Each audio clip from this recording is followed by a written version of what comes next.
السلام علیکم ناظرین، میں اس وقت یہ جو تنگ و تاریک گلیوں سے گزر رہا ہوں، یہ وہ جگہ ہے جہاں پہ رسول اللہ صلی اللہ علیہ وسلم نے 1400 سال پہلے 10 نبوی کے اندر طائف کے سفر سے واپسی پہ جو دن گزارا تھا، وہ رسول اللہ صلی اللہ علیہ وسلم کی زندگی کا مشکل ترین دن تھا۔ بلکہ عموماً یہ خیال کیا جاتا ہے کہ جو احد کا دن تھا، جب رسول اللہ صلی اللہ علیہ وسلم کے دندان مبارک شہید ہوئے، 70 جانثار رسول اللہ صلی اللہ علیہ وسلم کے شہید کر دیے گئے، ان کے محبوب ترین چچا جنہیں سید الشہداء کا لقب ملا، امیر حمزہ رضی اللہ تعالیٰ عنہ، وہ شہید ہوئے۔ شاید وہ دن رسول اللہ صلی اللہ علیہ وسلم کی زندگی کا مشکل ترین دن تھا، لیکن ایسا نہیں ہے۔ حضرت عائشہ رضی اللہ تعالیٰ عنہ نے ایک دفعہ سوال کیا رسول اللہ صلی اللہ علیہ وسلم سے کہ یا رسول اللہ، احد سے بھی کوئی سخت دن تھا آپ کا؟ تو آپ نے فرمایا کہ ہاں عائشہ، جب طائف کے اندر بنو ثقیف کے سرداروں نے اوباش لڑکے میرے پیچھے لگائے تھے، تو وہ دن میری زندگی کا سخت ترین اور مشکل ترین دن تھا۔ یہ جو جگہ ہے جہاں میں کھڑا ہوں، یہ وہ اتبا کا باغ تھا جو اس وقت کافر تھا اور بڑا دشمن تھا رسول اللہ صلی اللہ علیہ وسلم کا۔ انگوروں کا باغ تھا۔ جب رسول اللہ صلی اللہ علیہ وسلم نے طائف سے واپسی پہ یہاں پہ پناہ لی، تو اس کا جو غلام تھا عداس، اس نے انگوروں کا ایک جو خوشہ ہے وہ رسول اللہ صلی اللہ علیہ وسلم کی خدمت میں پیش کیا، تو رسول اللہ صلی اللہ علیہ وسلم نے بسم اللہ پڑھ کے جب اس کو تناول فرمانے لگے،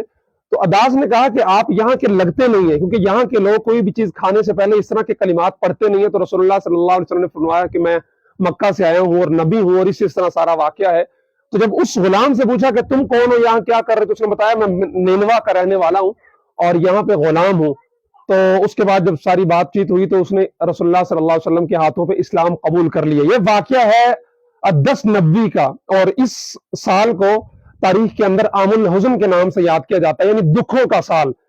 جس سال رسول اللہ صلی اللہ علیہ وسلم کے جو چچا تھے ابو طالب، جن کی مورل سپورٹ رسول اللہ صلی اللہ علیہ وسلم کے ساتھ ہمیشہ رہی، حالانکہ وہ خود مسلمان نہیں ہوئے تھے، لیکن رسول اللہ صلی اللہ علیہ وسلم کے ساتھ ایک سیسا پلائی ہوئی دیوار بن کے کھڑے ہوتے تھے، اور اخلاقی طور پہ ہر جگہ پہ جہاں پہ رسول اللہ صلی اللہ علیہ وسلم کو سپورٹ چاہیے ہوتی تھی وہاں جاتے تھے، ان کے ساتھ کھڑے ہوتے تھے۔ اور اس کے علاوہ رسول اللہ صلی اللہ علیہ وسلم کی جو ایک بڑی ہمدرد اور غم گسار ان کی بیوی تھی خدیجہ رضی اللہ تعالیٰ عنہ، وہ بھی اسی سال جو ہے وہ وفات پا گئی تھی۔ تو پے در پے دو بڑے واقعات، اور پھر اس کے علاوہ ایک اور غم تھا جو اندر ہی اندر رسول اللہ صلی اللہ علیہ وسلم کو جو ہے وہ غمگین کر رہا تھا، وہ ابو طالب کی بغیر کلمے کے موت تھی۔ تو ان سب چیزوں کے بعد رسول اللہ صلی اللہ علیہ وسلم نے جب دیکھا مکہ میں اب ان کا کوئی ہمدرد باقی نہیں رہا، تو انہوں نے سوچا کہ مکہ سے باہر نکل کے طائف تقریباً 70-80 کلومیٹر دور ایک وادی تھی مکہ المکرمہ سے، اور بہت پہاڑی فاصلہ ہے یہ، اور جس طرح آپ مری اسلام آباد سے ٹریول کرتے ہیں تو زگ زیگ ایک راستہ ہے، تو بتا رہے تھے 500 کے قریب موڑ ہیں جو مکہ سے طائف کے درمیان واقع ہیں، اور یہ تقریباً 5000 فٹ کی بلندی پہ یہ بستی واقع ہے۔ تو رسول اللہ صلی اللہ علیہ وسلم اس وقت اتنا فاصلہ پیدل طے کر کے اپنے غلام زید بن حارثہ کے ساتھ تشریف لائے کہ شاید یہاں پہ یہ لوگ میری بات کو سنیں، اس کو مانیں اور میرا دست بازو بنے اور اسلام کی دعوت کو قبول کریں۔ لیکن بدقسمتی سے جو یہاں کے بنو ثقیف کے سردار تھے، 3 سردار بھائی تھے، انہوں نے رسول اللہ صلی اللہ علیہ وسلم کی بہت زیادہ اہانت کی، گستاخی کی، اور بات کو نہیں سنا، اور 10 دن رسول اللہ صلی اللہ علیہ وسلم نے یہاں پہ قیام کیا، اور آخر میں تنگ آ کے ان سرداروں نے رسول اللہ صلی اللہ علیہ وسلم کے پیچھے اوباشوں کو لگا دیا۔ وہاں سے گرتے پڑتے رسول اللہ صلی اللہ علیہ وسلم جو ہے وہ راستے میں تھکتے، پاؤں لہو لہان ہو گئے، جوتے کے اندر خون جم گیا، اور رسول اللہ صلی اللہ علیہ وسلم بیٹھتے تھے تو وہ ایسے بدبخت تھے کہ وہ اب بازوؤں کے اندر رسول اللہ صلی اللہ علیہ وسلم کے ہاتھ دے کے کھڑا کرتے اور پھر پیچھے سے پتھر مارتے، یعنی ایک لمحہ بھی سکون کا نہیں تھا۔ تو یہ جو قربانی ہے آپ صلی اللہ علیہ وسلم کی، وہ ہماری خاطر تھی، اپنی امت کی خاطر تھی۔ یہ غم تھا، ایک لگن تھی، ایک تڑپ تھی کہ کسی نہ کسی طرح یہ لوگ جو جہنم کے اندر گر رہے ہیں، بغیر کلمے کے جا رہے ہیں، یہ اسلام قبول کر لیں اور اسلام کے دائرے کے اندر آ جائے، تاکہ جو ہے وہ آخرت ان کی سمر جائے، اسلام جو ہے وہ کی برکت سے یہ عزت شرف حاصل کر لیں۔ لیکن ان کے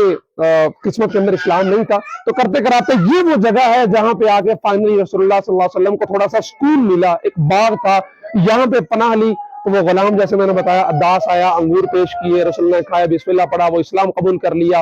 اور تو پھر اس جگہ پہ یہاں پہ رسول اللہ صلی اللہ علیہ وسلم نے اس کے ساتھ نماز بھی ادا کی، اور اس کی یاد میں یہ پیچھے لکھا بھی ہوا ہے، بعد میں یہاں پہ مسجد بنائی گئی، ابھی ہم نے بھی یہاں زور کی نماز ادا کی ہے۔ تو یہ سب آپ کو دکھانے کا مقصد، بتانے کا مقصد، یہ کہنے کے ریمائنڈر بھی ہوتا ہے، اور ریویژن ہوتی ہے کہ ہمیں اپنے نبی صلی اللہ علیہ وسلم کی قربانیوں کو یاد رکھنا چاہیے جو انہوں نے ہماری خاطر ادا کی، امت کی خاطر ادا کی۔ تاکہ ہم ان کے احسانات کو یاد رکھیں، ان کے جو نقش قدم ہے اس کے اوپر چلنے کی کوشش کریں۔ یقیناً